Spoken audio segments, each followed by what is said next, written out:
Good morning, everyone. My name is Sriva Jaishankar. I'm fellow to Foreign Policy here at Brookings, India. I'll just call up our chairman, Vikram Mehta, to make the introduction in just a minute. But before I do so, I just want to make a few announcements. One, we have a few photographers in the room. I'd like to request all photographers to please only take photographs during the first 5 minutes and not for the rest of the event. It will be quite disruptive. Also, for the videographers in the room, please do not move up and down. If you could please remain stationary over the course of the lecture, that would be very much appreciated. And finally, if I could remind everybody to please turn off their cell phones so they don't ring during the lecture.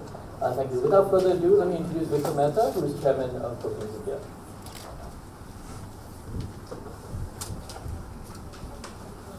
Thank you, Dhruv. Morning, everyone. I'm delighted to welcome you all to Brookings India. I'm honored to welcome you, Your Excellency, to this first ambassadorial lecture. Thank you very much for taking the time off to be with us. You know, we all know that we live in my view, dangerous times. Some people might say it's interesting times. Most people would probably suggest it's unpredictable times. But in my view, I have never or I've seldom seen a world where the likelihood of misperceptions, miscalculations, and paranoia can lead to an accidental catastrophe. Just a sweep of the world reveals how we're all caught up in a spiral of violence and incoherence. Venezuela is on the brink of a coup, certainly in the middle of domestic strife. Major countries in Africa are facing economic problems. The Middle East seems to be in free fall, suffering from sectarian and other issues. Only this morning I read in the papers about China's involvement in the Indian Ocean and across in the South China Seas. Who knows where they're and what are their aspirations? I can go on, but everything somehow or the other coalesces in this part of the world and in Afghanistan. The actors are different, but there's a kind of a great game being played out now in Afghanistan. I mean, we've all read about the mother of all bombs. We know what the consequences, but we don't know what the consequences of that will be. We also just recently heard about the tragic killing of over 100 Afghan military people by the Taliban. This is very dangerous, and there can be no more, I think, crucial time for India and Afghanistan to develop a strategic relationship. I know that India is deeply involved in helping or partnering Afghanistan on the economic front, on the cultural side. We are supporting the construction of Afghanistan's parliament. But there are so many issues, and we in Brookings are deeply grateful to His Excellency Ambassador Abdali for having taken the time off to provide us the perspective of the issues that roil this country, that roil the region. And I am really once again grateful to all of you to come here in the morning, early in the morning in a sense. Ambassador Abdali was born in Kandahar, and he joined the government after the fall of the Taliban in 2001 as an aide to President Karzai. Subsequently, he became the Deputy National Security Advisor of Afghanistan, and this was before he took over. He took this position as ambassador to India. He has been involved in high-level negotiations between his government and the United States in particular, and I don't think there is a better person to give us a perspective on the nature of the relationship between India and Afghanistan, the problems that the region faces, and possibly the roadmap ahead. Thank you very much again, and may I invite His Excellency to give his address.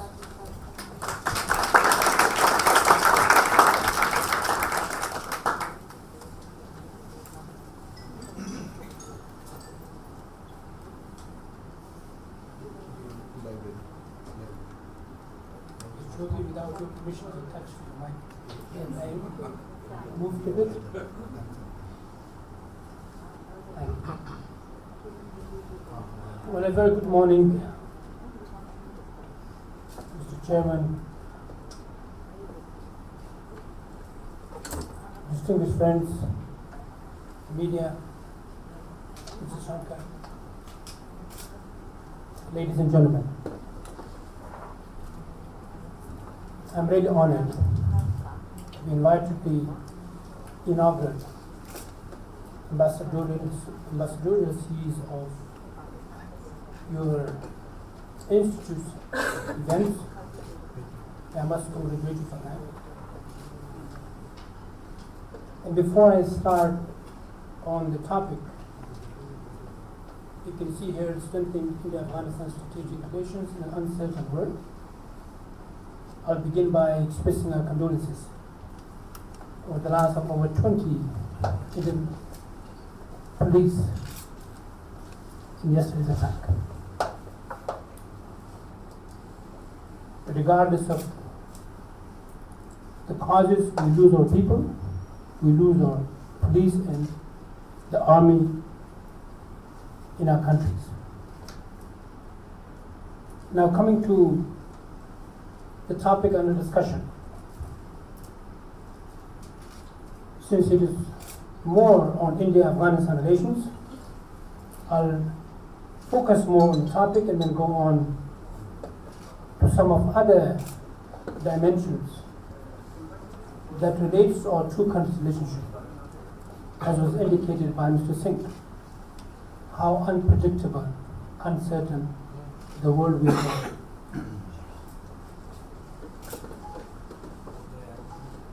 There's, I don't think, much need to introduce the old civilizational, deep, time-tested relations of India and Afghanistan. It's a well-known story of not only our people, but a story among the globe, to see how close, how cordial our relationship is, and how strategic this relationship is. And this relationship, as you all know, has been founded by the people of the two countries. That's more significant. After all, we're nations. It's the people that determine our destinies. And it's the people that have given us this strategic relationship of our two great nations. And now this civilization relationship was transformed into a strategic in October 2011 under an agreement called Afghanistan-India Strategic Partnership Agreement. And India was the first strategic ally of Afghanistan. And let me repeat, India was the first strategic partner of Afghanistan after the fall of Taliban. And we have, after signing the agreement with India, we entered into strategic partnership agreements with many other countries around the world. And we're pleased to see our country entering into strategic partnerships within the region and beyond. And we're grateful to India for being the largest donor in the region and the fifth largest donor in the world in the reconstruction of Afghanistan after the fall of the Taliban, with $3 billion already committed to Afghanistan. And this partnership agreement includes areas of cooperation from politics to economy to trade to culture and to security. Includes all of these areas. And it's an ongoing process of further deepening and strengthening our two countries' relationship. The fact that Prime Minister Modi visited twice last year to Afghanistan shows the depth and the importance that our two countries give to one another. And he was there to inaugurate the Afghan Parliament, the Selma Dam, and the Store Palace, one of the oldest buildings of Afghanistan in our foreign ministry. And not only that we're only strengthening our relationship, we're also working on expanding our relationship to other neighbors of Afghanistan. Trade-wise, as you all know, it was Prime Minister Modi with his strong commitment to expand our relationship to other countries of the region, who were able to sign the Chabahar Transit Trade Agreement recently. And let me give you a little bit of information on the achievement of the past 16 years in Afghanistan. In each of the achievements that I will talk about, India has a stake. India has a contribution in the achievements that we've had in the last 60 years. From development to education, to infrastructure, to trade and commercial ties, to the achievements in communication, to democracy, and to security. I know we will have a lengthy session toward the end of the Q&A. I'll briefly go over some of the important projects that we've had in the last 16 years.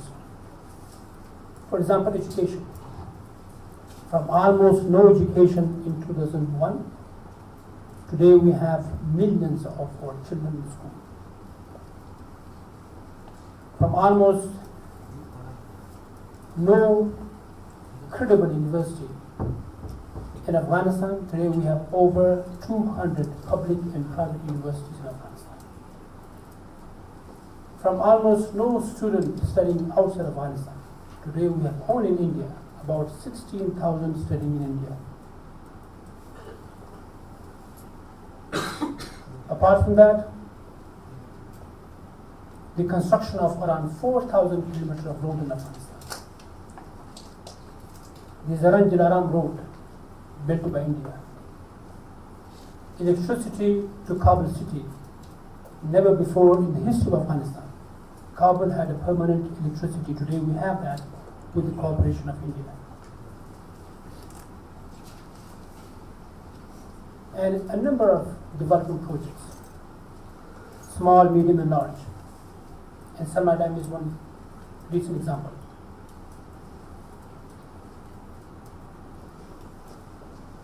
In communication,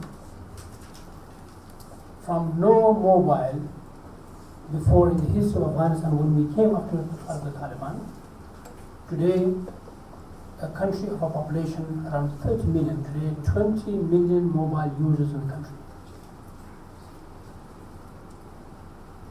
More than 60 TV channels, over 200 newspapers.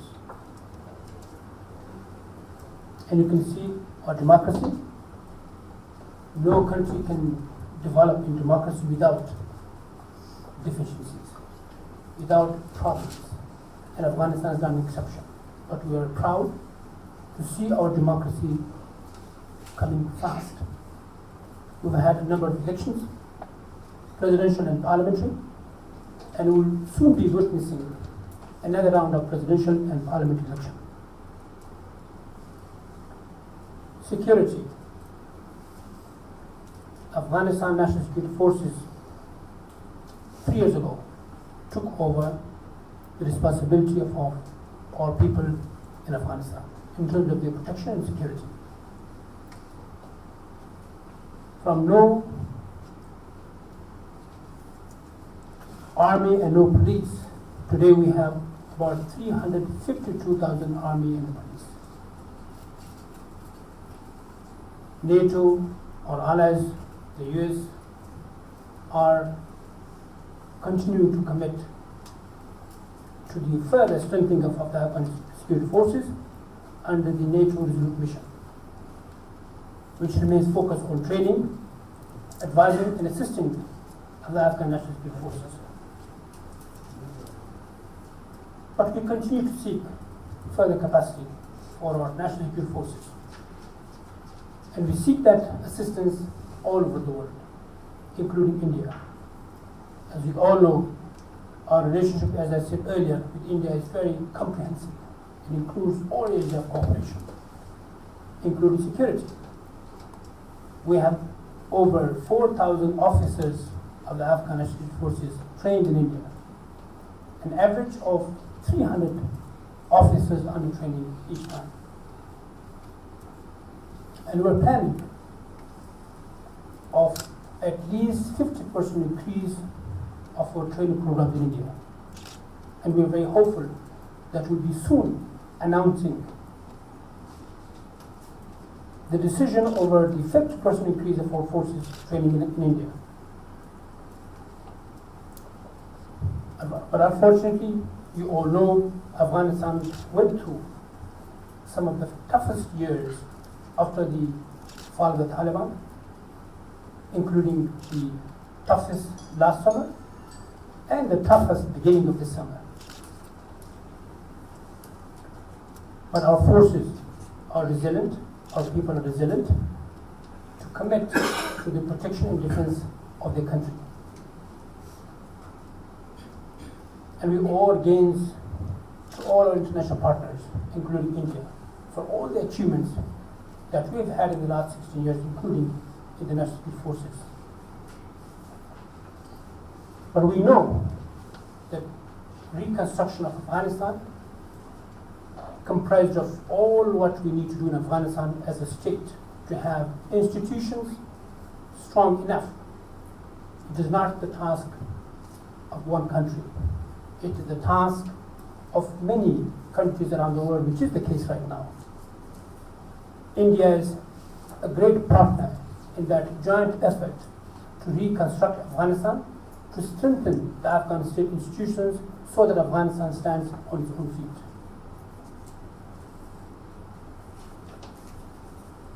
We have future plans for further deepening our relationship.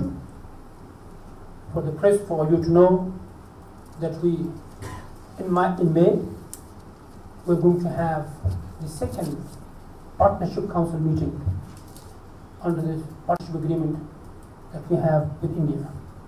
The first one in 2012, and we will be in May holding the second Partnership Council meeting in India, chaired by our two foreign ministers. That is a forum that reviews and decides on a number of issues under the partnership agreement for the implementation of a number of projects, including security, political, economic, and cultural. But currently, the $1 billion that India provided Afghanistan has focused on three main areas, including rehabilitation of our refugees coming back, irrigation, and training programs.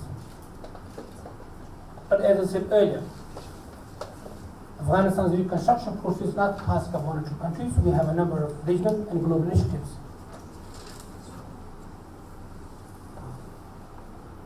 Originally, we're busy with a number of friends to realize our peace efforts. But as you all know, unfortunately, we have not made much progress so far. But we continue to engage our regional partners, our neighbors, to realize our peace efforts.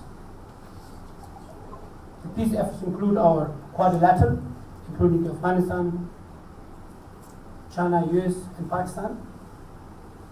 The recent initiatives taken by other countries such as Moscow, but I'm coming to that later on to assess what are expectations and what are views around the world on that new initiative. Regionally, a number of economic projects like TAPI, Silk Road, SARC, Heart of Asia process, SU, and so on. Internationally, we've had a number of conferences in Afghanistan, the Warsaw Conference, the Brussels, and a number of other initiatives that we have and are planning to have in the future.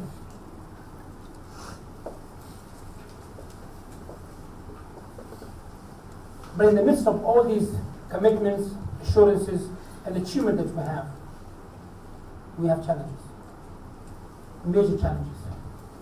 The biggest challenge is terrorism that hinders our efforts towards realizing the vision that we all collectively have.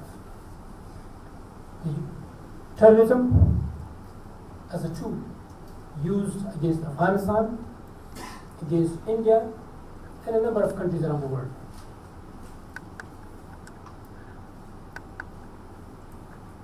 And as you all know, we have a number of terrorist groups, and I'm not going to go into the details of those all groups. I'm going to focus on the new phenomena called Daesh. This is the phenomena that we're facing, the most dangerous phenomena that we face, and the fallouts and the dangers and the effects that we feel in our countries, including in Afghanistan.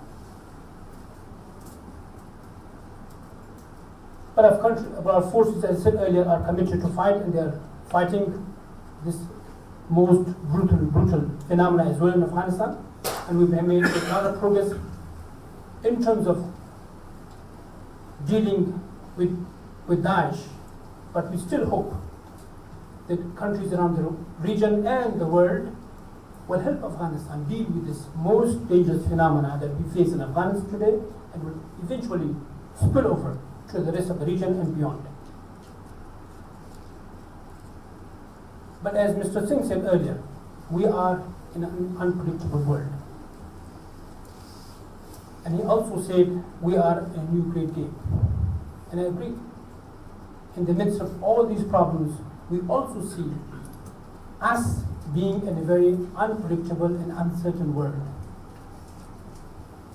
But this new great game is played on a number of levels. Mainly, I would say 3 levels. A great game fought between intelligence agencies,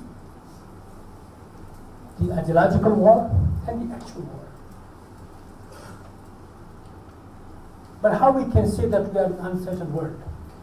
As we all know, the world is changing. We all witness the rapid growth of China, a much stronger India, a resurgent Russia,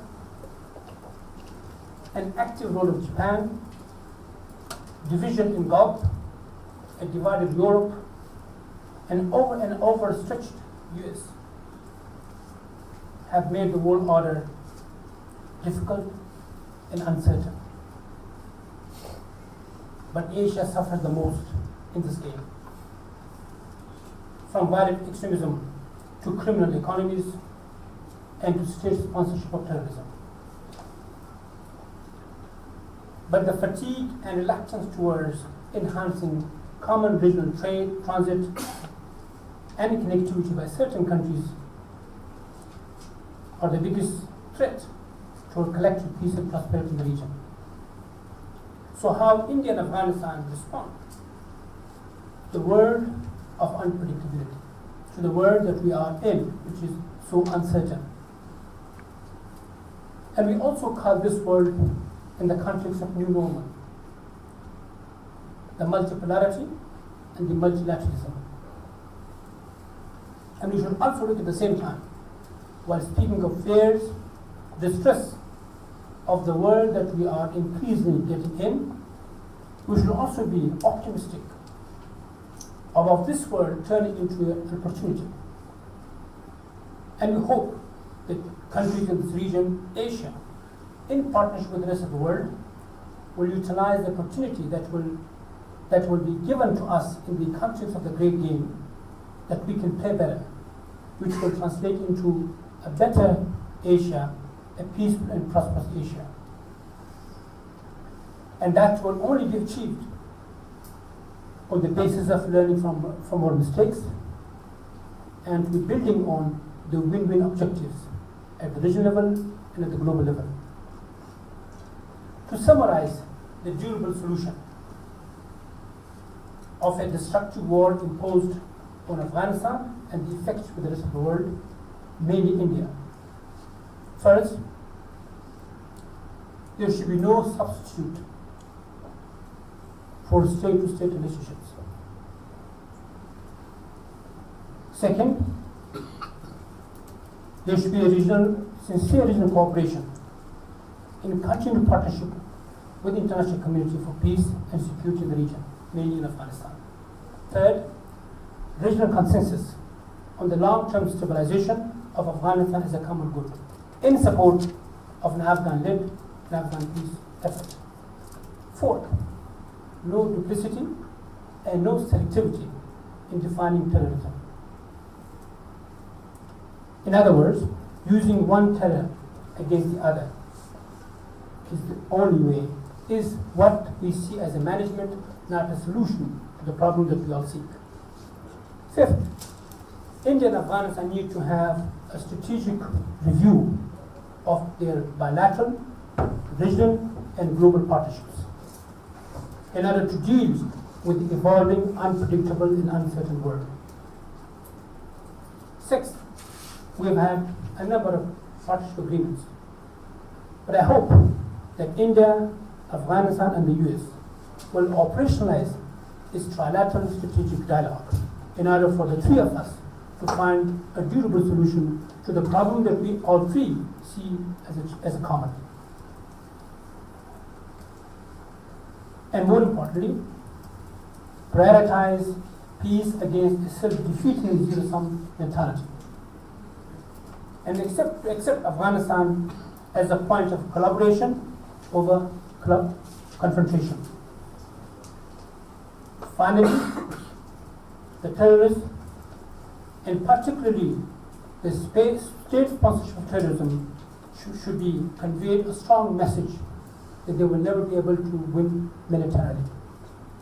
And I fully support the recent statement of General McMaster, the US National Security Advisor, that those who seek their strategic goals through violence, they should stop, and they should seek their objectives through diplomacy, not through proxies.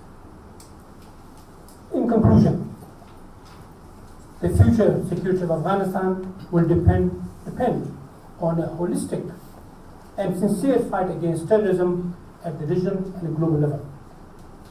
A strong Afghan state will have the most important role to realize that shared goal. India, in the context of Afghanistan's foreign policy, will continue to hold a strategic place in all areas of cooperation. Thank you very much.